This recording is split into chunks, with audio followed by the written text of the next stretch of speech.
Alright guys, what I have here on the table is a good portion of my 9mm Glocks. These are not all of my 9mm Glocks, but this is a big portion of them. I wanted to talk about Glocks, specifically Glocks in 9mm, which is what all these are, and modifications, things you can do and things that I've done to Glocks, maybe give you some ideas.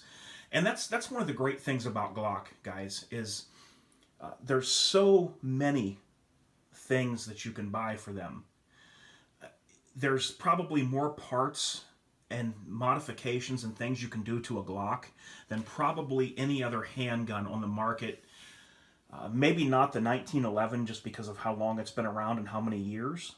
But I'd have to say of the polymer guns that Glock is probably one of the ones that has the most aftermarket parts, add-ons, things you can do, changes, little customizations, little things you can do to it. Probably nothing out there in polymer beats a Glock for that. So what I wanted to do was just talk about some of the things I've done and, let you know what I think works. So first of all, as you can see, all these guns are clear. So I'm going to go ahead and close the slides on them. We're going to talk about some different things and what I think is important to do to a gun and things that are just kind of user preference. And then there's some things that you shouldn't do, unless it's like a competition gun or something like that. Okay, so first let's talk about some of the important things that you should do, or that I think you should do to a Glock. Now, keep in mind, guys, keep in reference, none of this is in concrete or in stone. This is just my opinion on things I think that mods, upgrades, that I think are going to be beneficial to you, especially if we're talking now self-defense handguns. So one of the things that I feel is very important to do to a Glock would be to get night sights or some kind of a custom sight to your liking. I specifically prefer night sights, and well, I'll show you different ones here. As you can see, guys, I'm a pretty big fan of the big dots, the XS big dot night sights. They're very easy to install. They come with all the tools, parts, Loctite, and things you'll need to put them on. Even comes with a punch to drift out your rear sight. I've got an entire video up of micro close-up, step-by-step of how to install big dot night sights. I did a few years ago.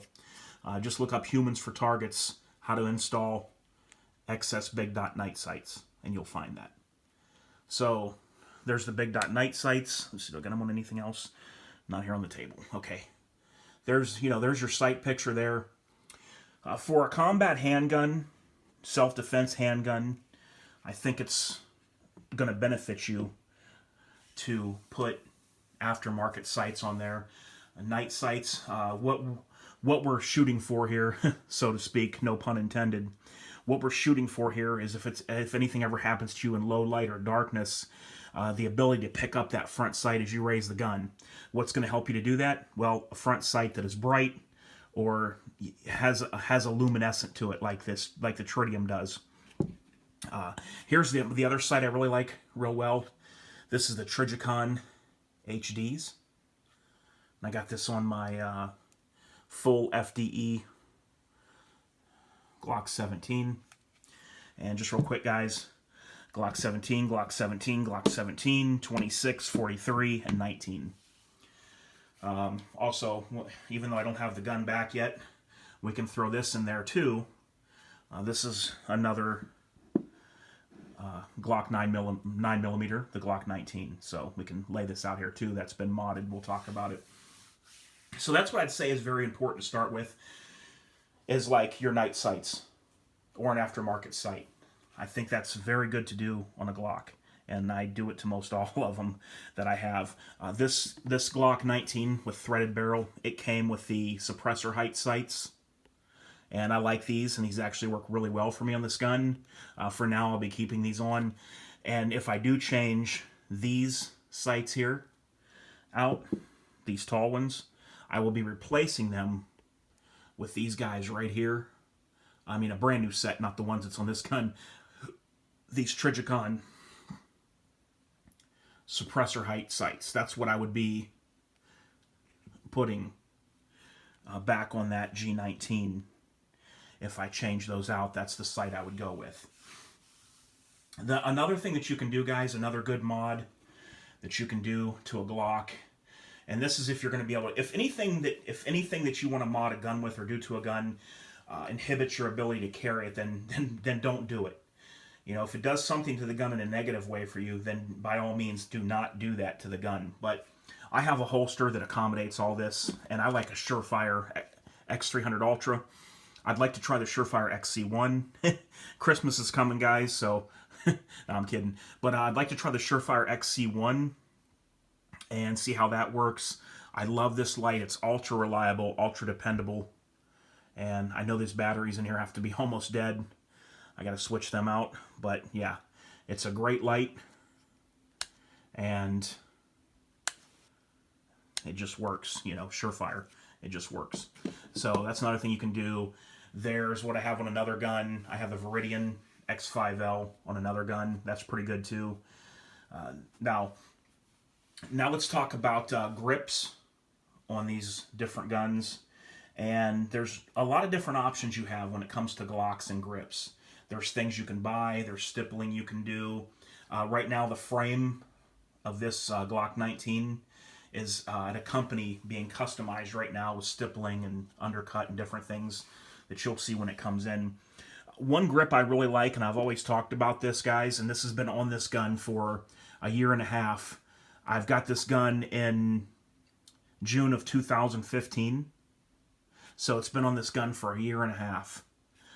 And as you can see, this gun's had a lot of carry, and the A grip. This is the Brooks Tactical A grip. This is a grip that it never really took off big time. I do know people that have been in the military and things that use this grip, and guys that have used it really like it. And I really, really like the Brooks Tactical A grip. Here's what it looks like new. That's on my Glock 19 TB, and after it wears in good, it looks like this. But this still works well. Some guys even say that they prefer the A grip really worn in and worn down like this. See how it's almost worn shiny? It still works, guys. And that's the thing about this. If it's moisture, wet, water, whatever, this actually has better grip to it. It even locks in more. But this is a very soft, comfortable grip, but yet it locks your hand in there. So that might be for some people. I know I showed it to a female shooter not too long ago here, and she loved it. She doesn't go for like stippling because it kind of hurts her hands. This grip texture, she shot this gun, and when she let go, you could see all these little needle points from this Glock 17. Yeah, you could see that indented in her hand, in the palm of her hand. So she loved that. It gave her a good grip, and it felt comfortable to her. So here's another grip option, the Talon grip. Very popular grip. It's been around a long time. Hickok 45, one of the best shooters on YouTube. Huge gun channel. The guy's just awesome. Used to shoot competition years ago in this, I believe it was 60s and 70s. Maybe it was just 70s. But he used to shoot competition guns. He loves Glocks, and he loves the Talon grip. He uses them on almost everything. Very easy to put on. It gives you a very good tactical feel. It gives you a very good grip, and it locks the gun in your hand, so to speak. It just gives you that extra oomph, you know, to hold the gun. Another option is stippling. As you can see, this gun's been stippled, and guys, this isn't my favorite type of stipple job. The guy that did this, he did a great job. It was the same guy that, same company that did the gold barrel. This is a Lone Wolf barrel and a Lone Wolf slide. They did the titanium nitride coating, gold here and black here. I like it. It was just something, just a project to play around with. They undercut right here. That really helps to get your hand up in there, gets this finger up, get your support hand up in there for that grip. It really helps a lot. Not really a big fan of this, and I'll tell you why. I mean, it looks good. They did a good job, but it's too smooth for me. I don't have enough. There's not enough roughness there for me on it. It's not rough enough to. I like a grip when I grab it, I can feel it. You know what I mean? I can just. Some people don't like that. I do. That's one of the reasons why they stopped making this frame, the RTF2, because it's so tacky. You can feel these. You can get a good grip. This is probably what I tell people. This is probably the first polymer gun I've ever owned that I said that would not benefit from a stipple job or an aftermarket grip would be the RTF2 frame. But there were guys that complained about this against their side when they carried. So that's grips, guys. Another thing you can do that I like to do to most of my guns is a ghost edge trigger connector. Now, we're not going to get into the legalities. There's a lot of guys that say, you shouldn't, and, this and that and different things. If you want to know my take on it, anything that like that helps you improve your shooting ability and helps you to shoot better and lowering the trigger pound. It lowers the trigger poundage by about 1 pound or maybe 1.2 pounds. I don't really feel that that's anything that could ever hinder you in court if it's a good shoot. If you have to use your gun in self-defense and it's a good shoot, I don't think that a ghost edge trigger connector would ever come into play if the shoot is good and justified. And it should and that's what you have to make sure that it is before you even ever pull your gun, is that it's good and justified, the shoot. And I don't see how, no one has ever yet, this was my question to people, and no one has ever yet done this. I've asked this question multiple times through the years. Show me one self-defense shooting that went to trial, and it would have been legal self-defense, but the guy lightened his trigger a pound, and the judge sent him to jail. But if he hadn't lightened his trigger a pound, it would have been a legal self-defense good shoot. Show me one case where that's ever happened. To this date, nobody has ever produced one document or showed me one file that has ever proved me wrong on that. So anyhow, let's move on to that. From that, the ghost edge trigger connector, it lightens it up about 1.5 pounds. I know it says it's a 3.5. And the Glock's about 5.5, but I believe that only takes it down about 1 pound to 1 pound and maybe a couple ounces. So it doesn't make it a hair trigger. It just gives you a little bit extra. This is all stock. This is not stock. Let me show you something else I did to this. Not only does this have the ghost edge trigger connector in it, check again for safety. One thing that really helped with the trigger pull in this, it was amazing that this little part really changed things. This is called the Lightning Strike Titanium Plunger. This is a titanium plunger that was made out of titanium, so it's lighter, and it was highly polished. It doesn't look that much now because it's a little dull. What happens is when you pull the trigger, this little piece right here pushes up. That pushes up on your safety plunger. So by lightening the safety plunger and making it titanium and lighter, it reduces a little bit of the trigger pull weight. Just common sense. And it's smoother because the material of this is so ultra smooth, so much more than steel or like polished steel would be. So that it really does make a noticeable difference, guys, believe it or not, that Lightning Strike Titanium Plunger. This is more of a play-around gun. I really don't carry this one too much. I could, but it's just more of a play-around gun. But, it's got the threaded barrel and stuff, and this will come off. So you got to be careful with it if you do carry it, but I don't really carry that one that much. That's just more of a play-around gun. Okay, now, let's talk about something like this, even though the frame's not here. We're going to talk about this. I just did a video about this the other day. This is a slide that's been customized, and I was told it was done by Jaeger Works in Kalamazoo, Michigan, so I'm not for sure if that's where the work was done or not, but that's what I've been told. This has been milled out for the Viper Venom red dot, so the steel has actually been cut in this gun down, which is what I like, because it puts your red dot in there lower. There were holes cut, lightens the slide up a little bit. It makes up for the weight of this, which is 1.1 ounces, so this is very, very light. This makes up for that. And the other cuts in the slide that take material off, The slide will be lighter. It'll give you a little bit faster lock time when you're shooting. You might be able to get a little bit faster shots off if you're already a good shooter. Suppressor height, night sights, like I showed you. But specifically, what I want to speak about with this would be the red dot, because there's so many things coming out. Red dot is hitting the market heavily, and I've heard guys say that in 4 to 5 years, red dot will be commonplace on handguns, just like it is on AR rifles. Most AR rifles that anybody uses nowadays, whether it be law enforcement, military, whatever, governmental group, civilians, they mainly all have a red dot on them. They look out of place if they don't. Well, a lot of guys in the gun industry that know what they're talking about, they're predicting that in the future that it will be kind of uncommon to see a pistol with just iron sights.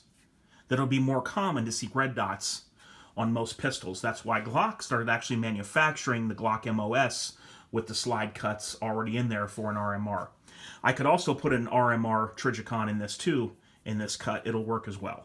So for right now, though, I think this one will be good. And I'm going to leave this one, as it is in there right now and see how it works. So, there's a lot of options, guys. There's things you can send these guns out for. There's ammo options, holster options. There's all kinds of things that you can do. You can get extended takedown levers, extended slide release, or that's actually a slide stop. I mistakenly called it wrong there. This is called by Glock a slide stop. It stops the slide when the gun is empty. This isn't, I know people's probably going to get mad when I say this, this isn't naturally made on here to drop the slide on a new magazine, even though you can. Most times it's going to be your overhand method, and that's what a lot of trainers train you to do. So Glock markets this as a slide stop, not a slide release. You can get it extended that. Oh, let's talk about this, guys. Almost forgot. Mag extensions. This is Terran Tactical. It's made out of one-piece billet aluminum. It's not cheap, but it's worth it. I fired with this. It holds 6 extra rounds in the 9mm. This thing is excellent. It gave me no problems. It works. It's reliable, and it's great. Most importantly, I don't always carry it on this gun, because when you carry it, it just adds a lot to it, a lot of length, a lot of weight to conceal. But it's doable. I've done it. But where it really comes in handy and shines for me is in this little Glock 43. This gives me an extra round, and it almost added no length to the gun from the polymer base plate. This thing is reliable. It's excellent. This gun's been shot a lot with this magazine in there, and it's excellent and reliable. So Terran Tactical to give you some added rounds to your firearms. And I think that's about it, guys, for this video. So if you got any questions, just let me know in the comments below, or anything you'd like to talk about, and I'll see if I can answer them for you. All right, guys, until next time, I hope you have a good day, and I'll get with you real soon. This is H4T, and I'm out.